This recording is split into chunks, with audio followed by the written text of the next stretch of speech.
के कार्यकर्ता बहुत से सरल स्वभाव के, और जब आपके बीच में से कोई कार्यकर्ता जाके इतनी बड़ी ओहदे पर जब काम करता है तो मैं समझता हूं कि कई बार नहीं भी मिल पाते, लेकिन फिर भी ये आपको वापस फोन करके आपकी भावनाओं को समझते हुए, अभी मेरे को एक कार्यकर्ता कह रहा था, एक कार्यकर्ता जो हमारे आईटी का काम देखता है, उसकी मोटरसाइकिल चोरी हो गई, और मोटरसाइकिल चोरी हो गई, दीपावली पे वो रामाश्यामा के लिए गया होगा।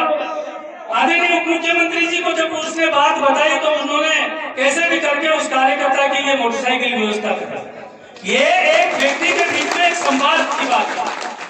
अभी कुछ कार्यकर्ता हमारे को कह रहे थे कि भाई साहब इस भोमिया जी के मंदिर के लिए आदरणीय प्रेमचंद बैरवा जी ने विधानसभा के अंदर जो भावना प्रकट की, और इस भोमिया जी का जो स्थान है यहाँ पे अभी मेरे को दिखाया देवनारायण जी के बोल को हमारे स्वाई भोज की भी मूर्ति लगाई है, हमारे साधु माता की मूर्ति लगाई है, आगे बद्री जी की भी है, तेजाजी महाराज की भी है।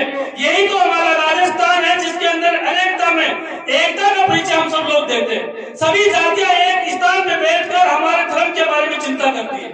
अब मुझे अच्छा लगा ये हमारा सामंजस्य, हमारा जो समाजों के अंदर एक दूसरे के प्रति जो भावना है, इसकी हम सब लोगों को कदर करने की आवश्यकता है। हमारे आदरणीय प्रेमचंद बैरवा जी ने 2 करोड़ रुपए की लागत से आने वाले समय में आपके यहाँ पे किस प्रकार से इस स्थान का सौंदर्यीकरण और इसकी भी चिंता इन्होंने की, कैसे ये रोड अच्छी बने इसकी भी इन्होंने चिंता की, कैसे इनके इस विधानसभा क्षेत्र के अंदर एक एक स्थान को हम कैसे उसको प्रतिष्ठित स्थान बना दे, इसके बारे में आदरणीय प्रेमचंद बैरवा जी चिंता करते हैं। अभी एक दिन आपके पूर्व मंत्री बाबूलाल नागर जी से मेरा ऐसे ही मिलना हुआ मेला के अंदर, तो हमारे किसी एक कार्यकर्ता की बैठक में वो मिले तो उन्होंने मेरे से एक प्रश्न पूछा, तो मैंने उस प्रश्न का एक ही जवाब दिया। उन्होंने कहा आपकी भारतीय जनता पार्टी ने 70 साल में क्या किया है राजेश जी, आप एक बार हमको एक काम का नाम बताइए।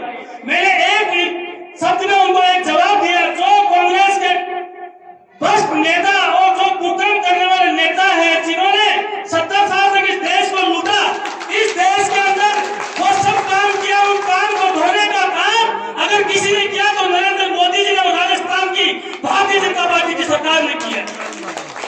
आपने कैसे प्रश्न पूछ लिया एक कार्यकर्ता से कि 70 साल हमने राज किया और उसके बाद में केवल 10-12 साल भारतीय जनता पार्टी की सरकार ने राज किया। आपको मालूम नहीं है एक छोटे से परिवार के अंदर जनधन अकाउंट खोलने का काम राजस्थान और भारतीय जनता पार्टी की केंद्र की सरकार ने किया। हमारे घर घर के अंदर टॉयलेट बनाने का काम हमारे प्रधानमंत्री नरेंद्र मोदी जी ने किया। हर घर के अंदर उज्ज्वला गैस योजना के माध्यम से उसको कनेक्शन देने का काम हमारे नरेंद्र मोदी जी की सरकार ने किया। जिस 500 साल राम मंदिर का जो विवाद चल रहा था उसको सुलझाने का काम अगर किसी ने किया, नरेंद्र मोदी जी की सरकार ने किया। धारा 370 हटाने का काम किया, नरेंद्र मोदी जी की सरकार ने किया। और अभी 2 साल के अंदर किस प्रकार से आपने देखा ERCP के माध्यम से हर गांव के अंदर पानी का कनेक्शन देने का काम अगर किसी ने किया तो भजन लाल जी की सरकार और प्रेमचंद बैरवा जी की सरकार ने किया। वो हमसे पूछ रहे कि आपकी सरकार ने क्या काम किया। अरे जो काले कारनामे आपने किया उन काले कारनामों को धोने का काम हमारी भारतीय जनता पार्टी की सरकार ने किया। हमारी सरकार के माध्यम से पूरे विश्व में इस भारत की पहचान वापस बनी, ये काम नरेंद्र मोदी जी और भजन लाल जी की सरकार ने किया। साथियों, आप सब लोग भारतीय जनता पार्टी के भावुक कार्यकर्ता हो।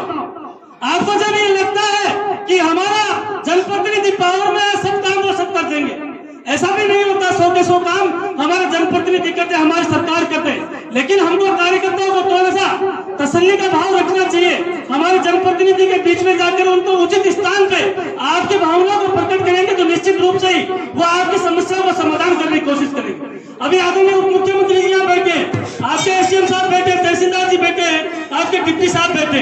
अगर आपको कोई समस्या है तो इन्होंने साफ साफ कह रखा है अपने कार्यकर्ताओं के लिए, इन प्रशासन के अधिकारियों को कि आदरणीय हमारे SDM साहब कोई भी पार्टी का कार्यकर्ता अगर ये बोले कि भारतीय जनता पार्टी का बूथ अध्यक्ष हुआ शक्ति केंद्र का प्रमुख हूँ, अगर वो ये बात कहता तो अपने आप के अंदर एक ये गारंटी मान लो कि वो पार्टी का एक सामान्य कार्यकर्ता ही नहीं, वो एक बहुत महत्वपूर्ण ईमानदार कार्यकर्ता है।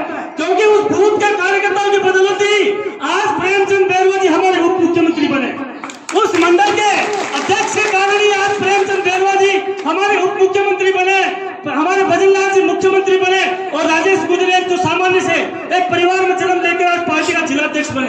हम सब लोगों को, हमारे बूथ के अध्यक्ष की, हमारे मंडल के कार्यकर्ताओं की चिंता करनी पड़ेगी। हमारे कार्यकर्ता आपस में वो सामंजस्य, वो समन्वय, वो सहयोग, वो संपर्क, वो सक्रियता